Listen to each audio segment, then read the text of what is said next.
Have you ever had one of those days where you sprint from task to task like a caffeinated hamster on a wheel, only to collapse at night wondering what the hell you actually accomplished?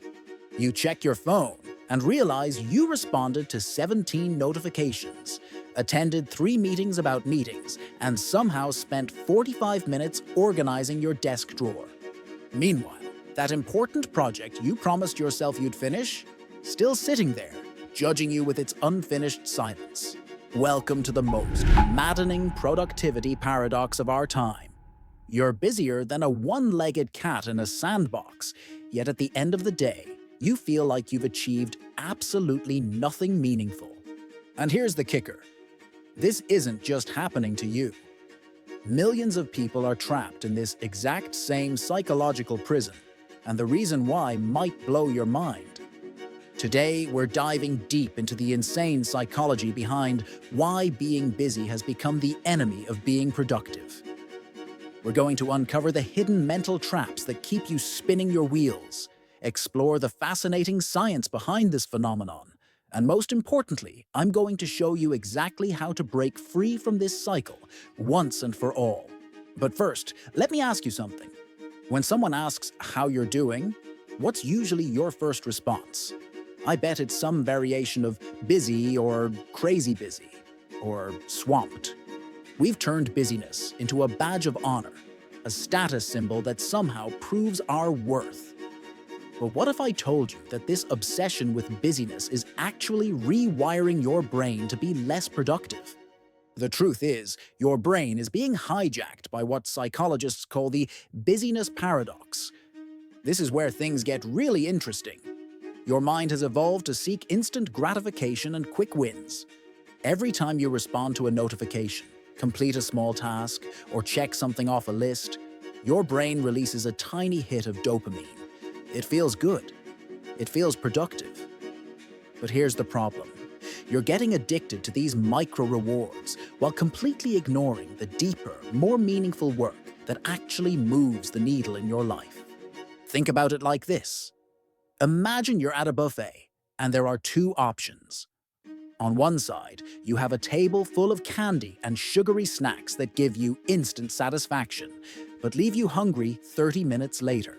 On the other side, you have a perfectly prepared, nutritious meal that will fuel your body for hours. Which one is your brain naturally drawn to? The candy, every single time. Your productivity operates on the same principle. Those quick email responses, the constant task switching, the endless to-do list checking. That's your productivity candy. It feels good in the moment, but it's slowly starving your ability to focus on what actually matters. Meanwhile, the deep, focused work that could transform your career or personal life sits untouched because it doesn't offer that immediate dopamine hit. But it gets worse. Every time you switch between tasks, your brain has to go through what researchers call task switching cost. This is the mental energy required to refocus your attention from one activity to another. Studies show that it can take anywhere from 15 to 25 minutes to fully refocus after an interruption. So when you're bouncing between emails, phone calls, and projects all day long, you're essentially burning through your mental energy reserves without ever achieving deep focus. It's like trying to cook a gourmet meal while someone keeps turning your stove on and off every few minutes. Sure, you're technically cooking, but you're never going to create anything spectacular. Your brain works the same way. It needs sustained attention to produce quality work, but modern life seems designed to prevent that from ever happening. Here's where the psychology gets really twisted. We've created a culture where being busy is somehow more socially acceptable than being productive. Think about the last time you told someone you had a relaxing, focused day where you completed one important project. How did that feel compared to telling them about your jam-packed schedule? Society has conditioned us to believe that if we're not constantly in motion, we're lazy or unambitious. This creates what I call the busy shame spiral.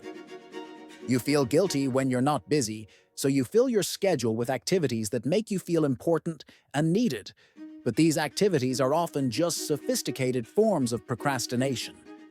You're avoiding the real work by convincing yourself that all this other stuff is equally important. Let me give you a real-world example. Sarah is a marketing manager who always feels overwhelmed. Her typical day includes checking emails first thing in the morning, attending 4 back-to-back meetings, responding to Slack messages throughout the day, and working on 3 different projects simultaneously. She stays late, skips lunch, and feels exhausted. But when her boss asks about the strategic marketing plan she's supposed to be developing, she realizes she hasn't made any meaningful progress in weeks. Sarah isn't lazy or incompetent. She's trapped in the busyness illusion. Her brain is confusing motion with progress, activity with achievement. She's so busy managing the noise that she can't hear the signal. Now, let's talk about the neuroscience behind this madness. Your prefrontal cortex, the part of your brain responsible for executive function and decision-making, has limited processing power. Think of it like the RAM in your computer. When you're running too many programs simultaneously, everything slows down. Your brain is trying to juggle multiple priorities, and it's failing at all of them. But there's another player in this game, your amygdala, the brain's alarm system. When you're constantly busy and stressed, your amygdala stays in a heightened state of alert. This floods your system with stress hormones like cortisol, which actually impairs your ability to think clearly and make good decisions. So not only are you scattered, but you're also operating with diminished cognitive capacity. The really insane part is that this creates a vicious cycle. The more scattered and unproductive you feel, the more you try to compensate by cramming more activities into your schedule. You think the solution to feeling behind is to do more things, faster. But this just makes the problem worse. It's like being in quicksand. The more you struggle and thrash around, the deeper you sink.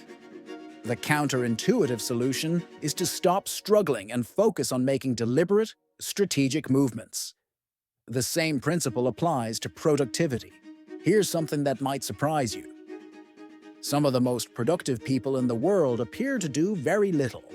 They might only tackle 2 or 3 major tasks per day, but they do them with complete focus and attention. They understand something that most people miss. Productivity isn't about how much you do, it's about how much meaningful impact you create. Warren Buffett, one of the most successful investors in history, is famous for spending most of his day reading and thinking. Steve Jobs was known for taking long walks to clarify his thoughts. These weren't signs of laziness. They were strategic choices to optimize their mental resources for maximum impact.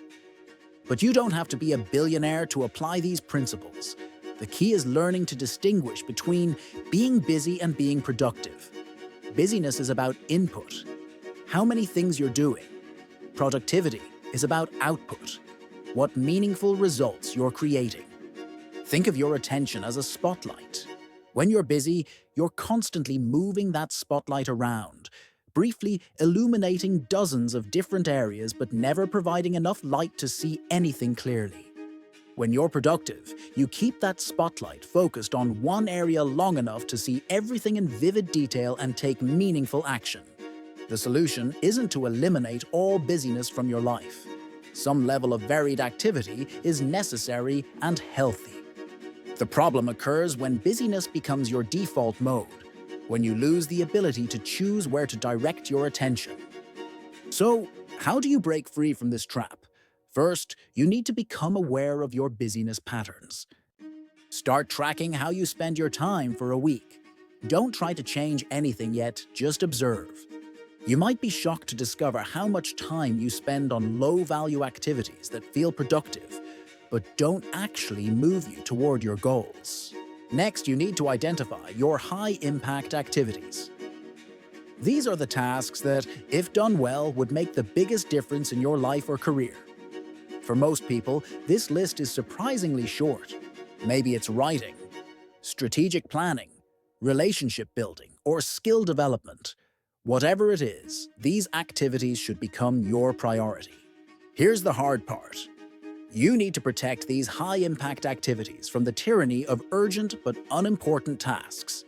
This means saying no to meetings that don't serve your goals, ignoring notifications during focused work time, and resisting the urge to multitask.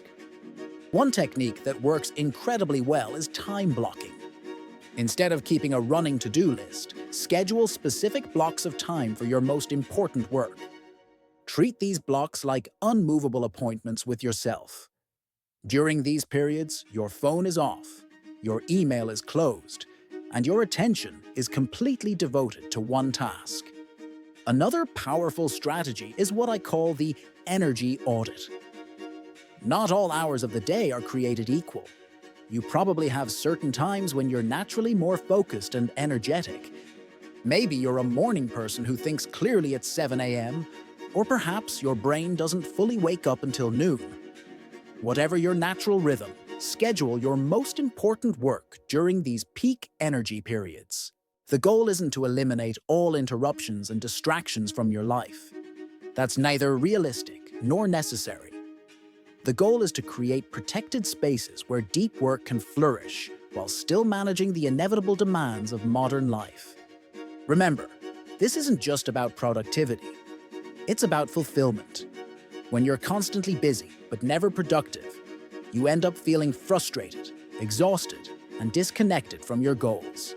But when you learn to focus your energy on what truly matters, work becomes more engaging, progress becomes visible, and life becomes more satisfying. The insane reason you're always busy but get nothing done isn't because you're lazy or incompetent. It's because you've been conditioned to confuse activity with achievement, motion with progress. Your brain has been hijacked by the immediate rewards of busyness, while the deeper satisfaction of meaningful work remains out of reach. But now you know better. You understand the psychological traps that keep you spinning your wheels, and more importantly, you have the tools to break free. The question isn't whether you have enough time. We all have the same 24 hours. The question is whether you'll choose to use that time intentionally or let it slip away in a blur of busy work. Your future self is counting on you to make the right choice. Stop being busy and start being productive. Your goals are waiting for you to give them the focused attention they deserve. So, if you liked the video and want to learn more about the problems of the human mind, let me know by subscribing. Bye-bye.